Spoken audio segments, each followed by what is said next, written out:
सभी को नमस्कार, जोहार।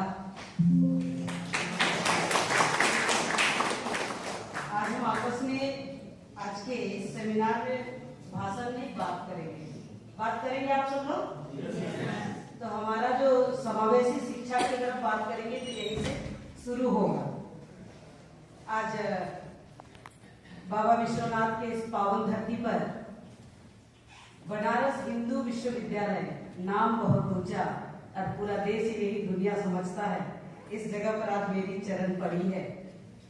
विशेषकर जिस विश्वविद्यालय में मेरी प्रवेश हुई उनका संस्थापक महामना पंडित मदन मोहन मालवीय, जिनका ये कर्मभूमि रहा और इस एजुकेशन संस्थान को स्थापित करने का उन्होंने जो बीड़ा उठाया था 1916 में, तो उस समय जो हमारे राज्य और देश के क्रांतिकारी हुआ करते थे, उनके मुखों से, उनके वृंद से कुछ शब्द निकल जाते थे, वो कहीं ना कहीं हमें दिल से छूता है। ऐसे विश्वविद्यालय में आज मैं आई हूँ और विशेषकर आज सामाजिक विज्ञान संकाय के तत्वाधान में ये अर्थशास्त्र विभाग के इस हॉल में हम सब बैठे हैं और विशेष रूप से बीएचयू के ST/SC विद्यार्थियों के बीच में समावेशी शिक्षा और रोजगार विषय पर आज का सेमिनार है और ये लगातार 2 दिनों से चल रहे हैं।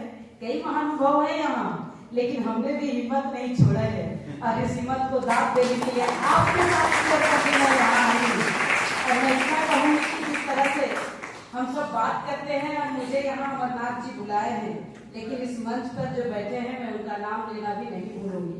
अपने बीच अपने अभिभावक तुल्य और अपने मार्गदर्शक ऐसे आदरणीय प्रोफेसर संजय पासवान जी, आप भारत सरकार में मंत्री रहे हैं, तब से सब लोग जानते हैं और इनका कर्तृत्व, व्यक्तित्व और इनका नेतृत्व को सबने देखा है, किसी के परिचय का मोहताज नहीं है। हमारे बीच में सागर जी ने आपको अपनी भाषा में कैसे शब्दों को संयोजा और बॉलीवुड से तक और हॉलीवुड के कुछ लोगों को भी पहचानने का प्रयास उन्होंने किया है, आपने यहाँ दिखाने का काम किया है। अपने बीच में प्रोफेसर RP पाठक जी, आपने मुझे पूछा कि आप कहीं जॉब करते हैं, मैंने कहा कहीं जॉब नहीं करती हूँ, मैं सोशलिस्ट सोशल काम करती हूँ। मैं उनका भी स्वागत अभिनंदन करती हूँ। और आज अपने बीच में इस पूरा डिपार्टमेंट का निदेशक के रूप में काम कर रहे हैं JB कुमार अय्यर जी, आपके साथ में मेरी बातचीत हुई और आपने जो विषय रखे, आप हैदराबाद से चल करके इस हिंदू विश्वविद्यालय में अपने को स्थापित किए हैं, ये बहुत बड़ी बात है। और मैं बाद में कहूंगी अमरनाथ जी के लिए कि अमरनाथ जी आप यहाँ हमें बुलाए हैं, आपका फोन आया, हमने साहू जी को बोले कि आप बात कर लीजिए, अगर समय मिलेगा तो मैं पक्का आऊंगी। और अपने सामने बैठे हुए आदरणीय अरविंद ओझा जी, मैं आपका भी अभिनंदन स्वागत करती हूँ। अरविंद जोशी जी, मैं आपका स्वागत अभिनंदन करती हूँ। राजेश जी पासवान, मैं आपका भी स्वागत अभिनंदन। अपने बीच में आपकी धर्मपत्नी ललिता पासवान जी हैं, मैं उनका भी स्वागत अभिनंदन करती हूँ। अपने बीच में उमेश चंद्र गौड़ जी, आपका भी स्वागत अभिनंदन करती हूँ। और आज इस मंच का संचालन कर रही है पूजा जी सहित सभी उपस्थित प्रतिभागी छात्र छात्राएं, सबका स्वागत, शिक्षकगण, शिक्षकेतर कर्मचारी, सबका स्वागत और अभिनंदन करती हूँ। हम सब जानते हैं कि विषय बहुत बड़ा है और इस विषय के लिए 2 दिन का सेमिनार बहुत कम होता है। और ये जो विषय है वो कहीं लिखने का, पढ़ने का नहीं, लेकिन खुद में अनुभव करते हुए उस धरातल पर जाने की आवश्यकता है। मैं संजय जी के लिए क्या बोलते हैं, अमरनाथ जी के लिए कहना चाहती हूँ। लोग कहते हैं जिनको अगर हम बुलाए और वो व्यक्ति ना आए, तो विवेकानंद जी बहुत सहज रूप में कहते हैं, जिस व्यक्ति को आपने बुलाया और व्यक्ति नहीं आए तो व्यक्ति वास्तव में अस्त व्यस्त है, इसलिए व्यक्ति ने स्वीकार नहीं किया। तो अमरनाथ जी आपने बोले और मैंने सहज स्वीकार किया और मेरी रास्ता एकदम इस टाइप से है। आज BHU में कल मैं चली जाऊंगी गोरखपुर और गोरखपुर से लखनऊ, लखनऊ के बाद रांची। शायद मैं तो डायरेक्ट गोरखपुर के लिए मेरा टिकट था, लेकिन मैं उनको कैंसिल किया और पूरा सिस्टम को चेंज करते हुए मैं यहाँ आई, क्योंकि मुझे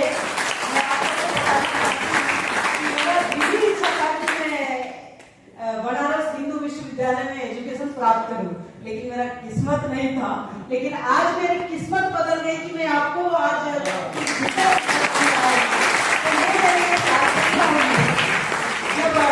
मेरा पीजी का फाइनल ईयर था, उस समय भी बीएचयू के एक्सटर्नल गए थे और मैं ज्योग्राफी की स्टूडेंट रही हूँ, तो सोशल साइंस का एक पार्ट है और उन्होंने पूछा था ज्योग्राफी में बाढ़ का प्रकार किसी ने नहीं पढ़ा, ना ही किसी ने लिखा। लेकिन मैं उस गांव की बेटी हूँ जहां हमने बाढ़ को आते देखा है, बाढ़ को जाते देखा है। तो हम लोग किसी शोधार्थी ने भी आज तक शोध नहीं किया। तब मैं उस गांव की बेटी उस सर को बताई कि बाढ़ के प्रकार क्या होते हैं। पहाड़ी नदी जो शिथिल चलती है, आज हम गंगा के तट पर बैठे हैं, उस नदी की शिथिलता और बाढ़ के प्रकार भी हमने सर को बताए और मैं पीजी भी पास कर गई। ऐसे ही अगर मैं अपनी बात और बताना चाहूंगी, जब पीएचडी मेरा हो रहा था, तो पीएचडी करते समय भी पॉपुलेशन एंड सेटलमेंट ज्योग्राफी ऐसा मेरा टॉपिक था और मेरे लिए एक्सटर्नल 3 आए थे। एक बिहार से मगध यूनिवर्सिटी, ये विनोबा या आपके यहाँ बीएचयू से विनोबा भावे यूनिवर्सिटी हजारीबाग से 3 एक्सटर्नल। किसी के पास जाते हैं क्या, एक व्यक्ति से काम चलता है। तब हमें पूरा टीम ने कहा कि मैडम आपसे थोड़ी ना कोई पूछेगा। अब बोले भाई मैं मेयर हूँ, लोगों को लगेगा ये पढ़े हैं, शोध किए हैं या नहीं किए हैं, इसलिए सबसे ज्यादा मुझे ही पूछेंगे। मैं आपको बताना चाहती हूँ, मुझे 45 मिनट का क्वेश्चन आंसर किया गया इस डैश पर खड़ा होकर के। तो ये एक प्रमाण आता है कि व्यक्ति का व्यक्तित्व उसका परिचय देता है। तो आज का जो हम समावेशी शिक्षा की बात करते हैं और समावेशी शिक्षा में अगर हमें काम करना होता है तो हमें धरातल पर जाना पड़ता है और धरातल को अगर हम भूल गए तो समझिए आपका जीवन टल गया। हमें लगता है कि हमारी जो सोच है, हमारी जो विजन है, उस विजन को हम कहां तक ले चलेंगे और उस विजन को लेने के लिए हमारे पास में कुछ एजुकेशन भी होना चाहिए। हमें तो बहुत अच्छा लगा कि आपके यहाँ इसका पढ़ाई भी हो रहा है, समावेशी शिक्षा का। देश भर में कहीं नहीं मिलते हैं। मैं अभी गया सेंट्रल यूनिवर्सिटी में गई थी, हमने वहां पूछा हिंदी फैकल्टी कहाँ है, तो उन्होंने कहा कि नहीं रीजनल लैंग्वेज और फॉरेन यूनिवर्सिटी है। भाई आप भेज दो ना, हिंदी एंड फॉरेन यूनिवर्सिटी तो आपका ऑलरेडी हैदराबाद में है, पढ़ने भेजो। 10 जगह इस डिपार्टमेंट को खोलने की आवश्यकता क्या है, हिंदी डिपार्टमेंट ढूंढने से नहीं मिल रहे। तो आप जब लोकल को ही वोकल नहीं बनाइएगा तो फिर आपका देश कहाँ होगा। तो आपके देश ये युवाओं का देश है और युवा जिस ओर जाता है जमाना उस ओर चलती है। इसको भी आपको सार्थक करने की आवश्यकता है, ऐसे ही लोग नहीं बोलते हैं। इसलिए हम तो ललकारते भी हैं, पुकारते भी हैं एक युवा होने के नाते। कई पीढ़ियां चली, उन्हें अपने को साथ दिए, लेकिन अभी जितना प्रतियोगिताएं है सब जगह कहीं ना कहीं कटाक्ष भी है, आपको प्रताड़ित भी है। इसके लिए आपको अपने को सजग 8 बात को ध्यान रखने की आवश्यकता है। पहला होगा विनम्रता, आपका अनमोल कड़ी है, इसको आपको धैर्य के साथ में रखना पड़ेगा। दूसरा, जीवन में जिज्ञासा अवश्य होना चाहिए। अगर आपके जीवन में जिज्ञासा ना हो तो आप जीवन में सक्सेस नहीं हो सकते हैं। करुणा और दयालु सदैव आपको स्वर्णिम बनाती है, इसको भी समझने और परखने की आवश्यकता है। आपके पास दया नहीं है तो आप जीवन में क्या कर पाएंगे, आपको किसी काम में घुसने देगा क्या? जाके देख लो। अभी हम बात कर रहे थे कि समावेशी शिक्षा में अगर हमको एंटरप्रेन्योरशिप में डेवलप करना है तो कोई घुसने देगा? आपके पास दया हो तब आप स्वर्णिम काल को छू पाएंगे। आपके पास में प्रार्थना काम से, अपने विचार से, अपनी सोच से, अपने भगवान से करेंगे तो हजारों तूफान आएगा, आपको हिला नहीं सकती। इस बात को भी सार्थक करने चाहिए। साथ ही साथ हमने कहा कि एकता को आप बनाए रखिए, आपका हर काम सफल हो जाएगा। इसी तरह से आपकी संस्कृति और आस्था में सम्मान रखिए, आपको कोई रोक नहीं सकता। उसी तरह से आपको समग्र दृष्टिकोण, हम कहते हैं ना कि एक बोल है हमारे बीच में, मंदिर मस्जिद गिरजाघर में बांट दिया भगवान को, धरती बांटी सागर बांटा, बांट दिया इंसान को। तो इस बात को मत कीजिए, आप उसको समरसता, भी माननीय संजय जी ने कहा कि समरसता भाव को स्थापित करने की आवश्यकता है। अगर हम समरस समाज को एक साथ नहीं करेंगे तो शायद हमारी ये दृष्टिकोण फेल है। तो हम दृष्टि नहीं चाहिए, हमें क्या चाहिए? दृष्टिकोण चाहिए। तो अगर हमारा दृष्टि भी है और हमारा दृष्टिकोण ही नहीं है तो फिर हम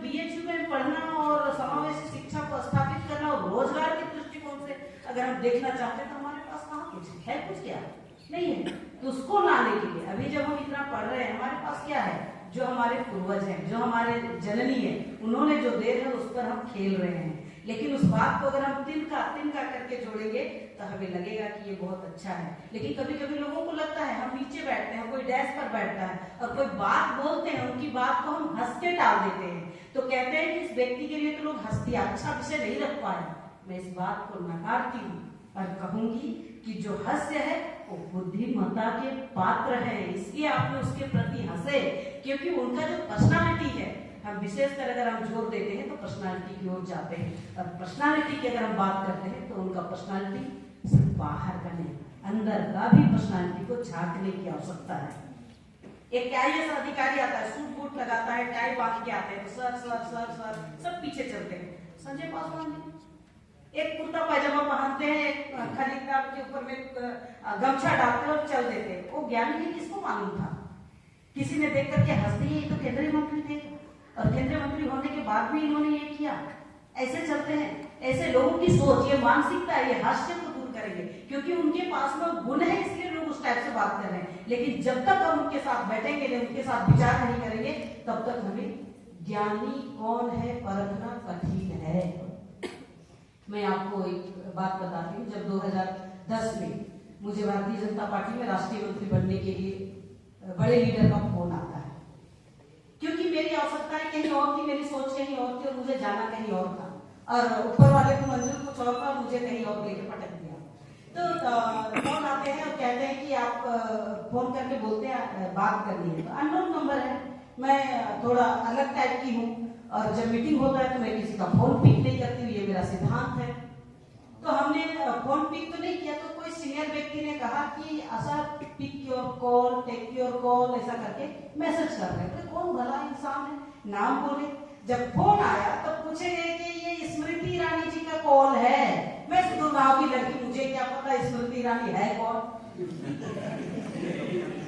मेरा जहाँ जिला हेडक्वार्टर है उससे 25 किलोमीटर दूर जंगल के नीचे मेरा गांव है, ना वहाँ टीवी है, ना कोई फोन है, ना कोई मेरे पास में सोशल मीडिया का समय, कुछ नहीं है, हमें जानकारी ही नहीं है। तब हमने अपने एक ताई जी जो महिलाओं का नेतृत्व करती है और ग्लैक्सो कंपनी की सबसे बड़ी क्या वो अधिकारी थी, उन्होंने उनको त्याग पत्र लिख करके समाज के लिए काम किया।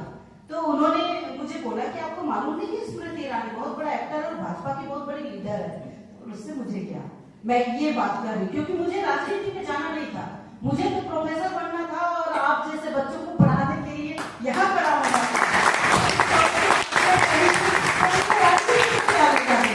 तब उन्होंने कहा फोन करके कि आप दिल्ली आ जाओ। अब बताओ मैं कहाँ, गुमला जिला की रहने वाली, और दिल्ली इतनी दूर, मेरे गाँव से गुमला आने में 1 दिन, गुमला से रांची आने में दूसरा दिन, और जब रांची से मैं ट्रेन को पकड़ूंगी तो 2 दिन में दिल्ली पहुंचूंगी, तो 4 से 5 दिन मेरा बर्बाद हुआ कि नहीं हुआ। मैं बोली मैं नहीं आऊंगी। आज के जमाने में लोग बोलेंगे क्या, बोलेंगे बताइए? आपको कोई बड़े लीडर का फोन आ जाएगा तो आप यहाँ रुकेंगे, आपका पाँव यहाँ दबेगा, आप उड़ जाइएगा, एक प्रकार दौड़ जाइएगा। तो ये जो विषय आता है ना कि जब हम बात करते हैं समावेशी शिक्षा की और रोजगार की, तो लोगों का सोच ऐसे डगमगाता है, हम स्थिरता नहीं होते हैं। तब हम इतना होने के बाद में ताई जी ने मुझे बोला कि ये उनका फोन है, आप तुरंत फोन करो। तब फोन किए, तो बहन जी आपने फोन किया था, कुछ बोलो। तो उन्होंने कहा कि मैं दिल्ली बुला रही हूँ। तब हमने कहा टाइम ज्यादा लगता, मैं नहीं आऊंगी। उनको लगा वो किस लड़की से मैं बात कर रही हूँ। फिर उन्होंने कहा कि मैं 9 तारीख को कोलकाता आ रही हूँ, मिलोगे क्या? बोले आप 9 को आके तुरंत चल जाइएगा। बोले हाँ। तो फिर मेरा मिलने का क्या औचित्य है, मैं नहीं मिलूंगी। तब उन्होंने कहा कि मैं 17, 18, 19 3 दिन रहने वाली हूँ, आओगे? तो मैं पक्का आऊंगी। तब वहां से जाके मैं अपने पति को पूछती हूँ कि स्मृति ईरानी कोई है, उन्होंने मुझे बुलाया। उन्होंने कैसा बुद्धू लोग हैं, इनको नॉलेज भी नहीं स्मृति ईरानी के बारे में, भाजपा की बहुत बड़ी लीडर है, कहाँ जाना है? बोले कोलकाता जाना है। तो फिर मेरे पति अपना और मेरा दोनों का टिकट बना के हम कोलकाता जाते हैं, और वहां जाके जब मिलते हैं तब पता चलता है कि मुझे भारतीय जनता पार्टी का राष्ट्रीय मंत्री का घोषणा करना है। और जब मैं राष्ट्रीय मंत्री बनी, तभी संजय जी पासवान आपको बता रहे थे कि मेरे साथ जो घटना हुई 2010-11-12 में मेरे पति का नक्सलियों ने हत्या कर दी। सोचिए उस स्थिति में क्या हुआ होगा। मैं तो टूट गई, और मुझे लगा कि शायद अब मैं खड़ा नहीं हो पाऊंगी, लेकिन यही स्मृति ईरानी जी ने मुझे अपने घर लेके गई। लोगों के मन में कई भावनाएं उत्पन्न हुए कि ये आशा लकड़ा तो मर जाएगी, अब ये खड़ा नहीं हो पाएगी और ना ही बचेगी। और स्मृति ईरानी जी उनको मुंबई तो लेके गई, लेकिन ये अपने घर में नहीं किसी होटल में रखेगी, क्योंकि इतनी बड़ी एक्टर है, उनके पास पैसा बहुत ज्यादा है। लेकिन ये लोगों का सोच को परिवर्तन किए और अपने घर में रखे जब तक वो समाज के साथ रूबरू नहीं कर दिए। तो ये क्षमता आपकी होनी चाहिए, आपकी व्यक्तित्व ऐसी होनी चाहिए, आपकी पहचान ऐसी हो ताकि आप किसी भी क्षेत्र में अपना रोजगार ढूंढ पाएंगे। आज हम भारत सरकार की बात करते हैं। भारत सरकार ने कई एंटरप्रेन्योरशिप डेवलप के लिए कई आपको विदाउट ब्याज का ऋण मिलता है, इसका उपयोग हम कर सकते हैं। अपने जीवन को सक्सेस करने के लिए आपको लक्ष्य भेजना पड़ेगा, तभी हम वहां तक पहुंच सकते हैं। उस लक्ष्य भेजने के लिए हम कहते हैं ना, इस देश में अर्जुन जैसे वीर जहां पर, कृष्ण जैसे सारथी। कृष्ण ने तो लीला रचा, लेकिन मारना तो था अर्जुन को, तो आपको भी उसी अर्जुन की तरह रणभेद, आपको एक लक्ष्य भेजना पड़ेगा और तीर वही छोड़ना पड़ेगा। इसके लिए आप ये चीजें पढ़ें। दूसरी बात मैं कहना चाहती हूँ कि हम कैरियर की बात करते हैं, कैरियर आप संभालिए, लेकिन रोजगार क्यों ढूंढना? आप जॉब सीकर मत बनिए, जॉब प्रोवाइडर बनिए, ताकि एक के साथ 10 लोगों को काम दे सकते हैं। ऐसे कई लोगों को हमने देखा है। अभी हमारे रांची आप चले जाइएगा तो अजम इम्बा करके खाना खिलाती है। अजम इम्बा को अगर आप ढूंढिएगा तो वो भारत सरकार में जॉब करती थी, तमिलनाडु में उनका केंद्र था। लेकिन जब वो तमिलनाडु में घूम रही थी तब उन्होंने देखा कि महिला कितना अच्छा काम करती है और उनके पास में बहुत सारा अपॉर्चुनिटी है, वो कमाती है, खाती है। उस महिला ने त्याग पत्र दिया और अजम इम्बा करके आज अपना लोकल डिश को बढ़ावा दिया है। आप चले जाइए, चावल का जो माड़ निकलता है उसमें सरसों का साग, फुटकर का साग, क्या बोलते हैं चाकोर का साग, हर साग रोग निवारण है, उसको बनाती है, देती है। एक कटोरी माड़ का झोर पीने के लिए आपको 90 रुपया व्यय करना पड़ता है, जो 5 स्टार होटल में भी नहीं मिलेगा। तो पौष्टिक भी है और आपके लिए टेस्टी भी है। दोनों बात को उन्होंने सार्थक किया और उनको लाने का प्रयास किया। एक लड़की मेरी फ्रेंड है, आप रांची जाइएगा तो वहां सरिता पकौड़ी वाली मिलेगी। वो सरिता मेरे साथ स्कूल में पढ़ती थी। एक ग्रेजुएशन की हुई लड़की रांची में आती है, किस लिए? कोई काम नहीं है, चलो कुल्ली काम करने के लिए, और वो किसी बिल्डिंग निर्माण में अपना ईंट जोड़ने के लिए और माथे पर सीमेंट ढोके वहां पहुंचाने का काम करती थी। मैं मेयर बन गई 2014 में। तब मैंने देखा कि ये लड़की कहाँ जाती है। वो मेरी गाड़ी देखती थी और भागती थी, नहीं तो किसी बिल्डिंग के पीछे में छुप जाती थी। तब हमने बोला गाड़ी एक दिन छुपा के रखो, जिस समय जाएगी उस समय उसको पकड़ लेना। और मेरी गाड़ी को छुपा के रखे, उनका टाइम पर हम निकले और उस महिला को पकड़े। बोली कि कहाँ जाते हो? तो बोली कि मैं तो कुल्ली काम करती हूँ। तुम्हें देख के शर्म से भागती हूँ। एक जनजाति महिला, एक आदिवासी लड़की, वो कुछ कर भी नहीं पा रही है। उनके पास कोई विजन नहीं है, कोई सहयोग नहीं है, कोई समरसता नहीं है, उनको दिशा देने वाला कोई नहीं है। वो टूट चुकी थी, कोई काम नहीं है, कई प्रतियोगिता में फेल हो चुकी है, कहाँ जाएगी? तो बोला कुछ नहीं तो भाई चोरी तो नहीं करेंगे, कुल्ली करके जिएंगे। तो कुल्ली काम करने से क्या मिलता है? आज वो महिला, आप जा करके देखो, गूगल सर्च करो, पूरा मिलेंगे। आज उनके पास में रांची में खुद का घर है, खुद का गाड़ी है, खुद बच्चों को प्राइवेट स्कूल में पढ़ा रही है, अच्छा एजुकेशन दे रही है। तो ये है एंटरप्रेन्योरशिप में डेवलपमेंट करने का, ये ऐसे में अंडमान निकोबार गई। अंडमान निकोबार में गई तो उनका जो ये नारियल का तेल है, उनका जियो टैगिंग हुआ है भारत सरकार के साथ में। और वो क्या कर रहे हैं, नारियल का तेल स्वयं उत्पादन कर रहे हैं। आज कोई भी लड़कियों को लगता है ना कि मैं तो ब्यूटी पार्लर जाके सुंदर बन सकती हूँ, लेकिन वो अंडमान निकोबार का नारियल का तेल से अपना चेहरा साफ करेगी तो हमें लगता है 1-2 महीने उनका चेहरा में रौनक आ जाएगा। ये परिवर्तन वहां आया। और जब मैं वहां घूम रही थी, वो जो निकोबारी ट्राइबल के साथ मिल रही थी, तो मुंबई में एंटरप्रेन्योरशिप करने वाला एक बंदा, एक युवा, वो फोन करते, दीदी आप वहां गए, मैं आपका सोशल मीडिया में देख रहा हूँ। बोले तुम्हें क्या? तो बोले कि मैं भी उनके साथ में ज्वाइन हुआ हूँ और मुंबई उनका तेल खरीद करके लाता हूँ, और वो टमाटर केचप पुणे के क्षेत्र में काम कर रहे हैं। तो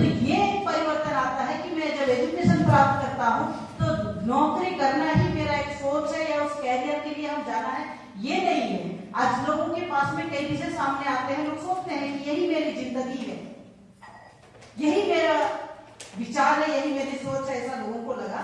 तो हम कहेंगे कि अगर हमारे समाज का ST SC एम्प्लॉय जितना भी लोग है, अगर हम उस क्षेत्र में जाते हैं तो देश और समाज में परिवर्तन लाना हो तो नीति निर्धारण करने के लिए एजुकेशन प्राप्त करना चाहिए, कौशल लेना चाहिए और हर जगह जाकर के आपको एक ट्रेनिंग देना होगा।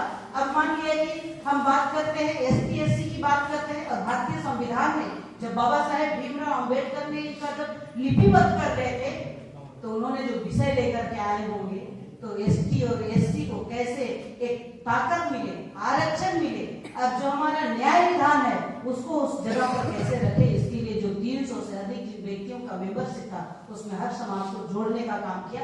आज वो समय तो नहीं है, लेकिन उसी में आपको कुछ ढूंढने की आवश्यकता है और उस जगह पर घुसने की आवश्यकता है। आज जब मैं यहाँ रांची की मेयर रही तो हम लोगों को लगा कि हमारी महिला क्या काम करेगी। हमारे पास में जो अभी स्वच्छ भारत अभियान के तहत टॉयलेट बनाना था तो किसको रोजगार मिलेगा? युवा तो लगेंगे सर कि मुझे ये सीमेंट जोड़ना, ईंट जोड़ना और छड़ काटना मुश्किल होगा। हमने शुरू किया महिलाओं को ट्रेनिंग देने का और रानी मिस्त्री के नाम से उनको नामित किया, और वही रानी मिस्त्री रांची शहर में शौचालय निर्माण की और ODF फ्री भी किया है उन्होंने। तो ये एंटरप्रेन्योरशिप में डेवलपमेंट के लिए इस टाइप का कैरियर भी होना चाहिए, ऐसा मुझे लगता है। जो हमने किया है उसको हम आपको बता रहे हैं कि इस टाइप से हमने किया है। ऐसे कई सेल्फ हेल्प ग्रुप हमारे, जैसे अभी रांची का खूंटी में चले जाइएगा तो लाख का उत्पादन बहुत होता है।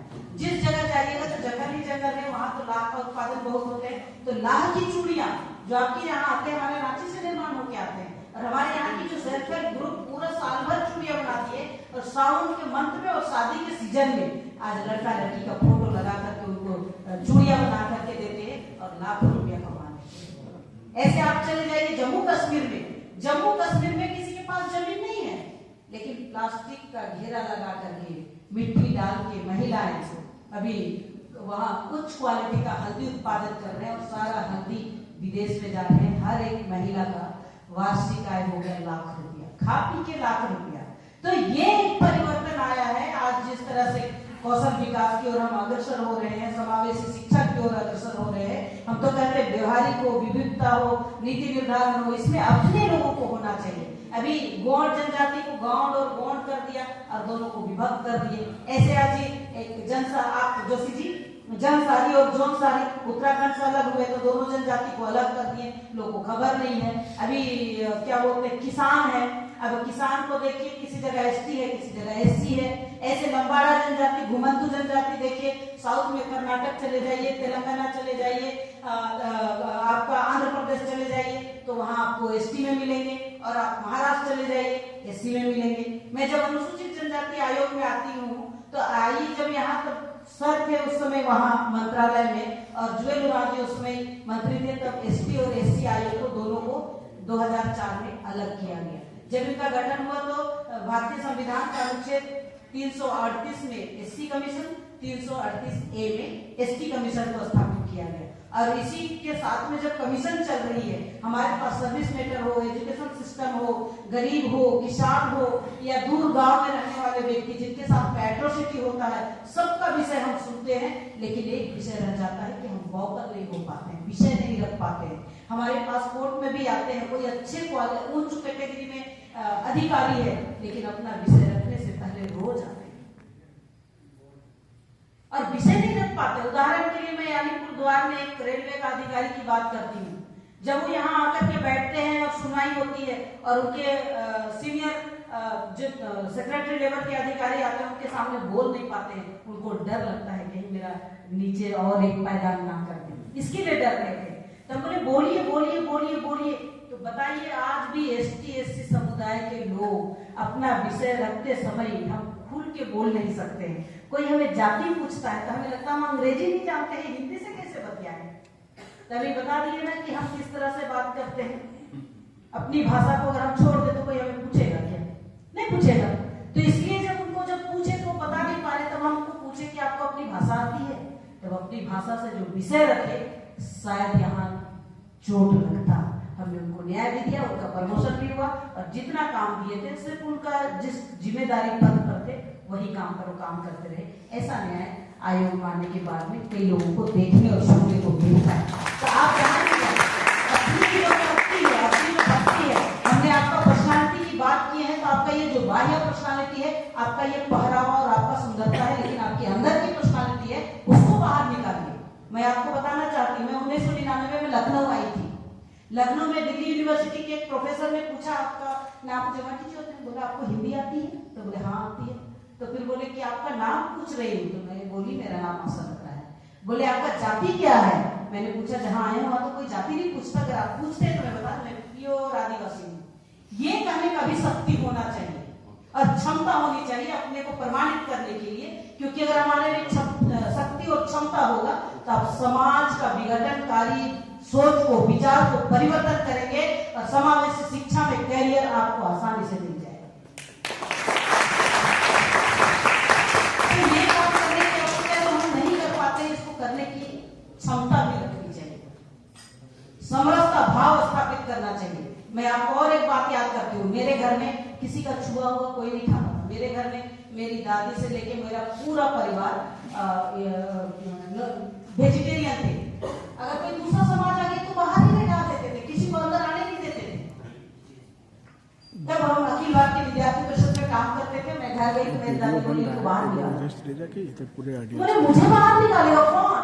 तो मेरी दादी ने कहा कि तुम्हें निकालूंगी, और मेरे पापा को बोल रहे हैं कि तुम्हारी बेटी बिगड़ गई। हम बोले बिगड़े नहीं, हम समरसता स्थापित कर रहे हैं। और मेरे गांव में जो मेरी खेती में मदद करते हैं, जो श्रमकार हैं, जो महली समाज का लोग है, जो लोहार समाज का लोग है, आपका धान में खेत में धान लगा देते हैं, धान काट के देते हैं, उस समय आपका छुआछूत नहीं होता, लेकिन आपके घर में घुसते तो छू लेते हैं। जिससे आपका पेट भर रहा है उसी उसको ला करके दे रहे हैं, तब आपका कहीं छुआछूत नहीं होता है। जब पहली बार हमने उस गांव में जो कभी कप नहीं देखा था, उन्होंने कप देखा और बहुत चाव से खाना भी खाया, कप में चाय पिया और जीवन भर आपको छोड़ा नहीं, जीवन भर आपके साथ रहा। ये समझता है।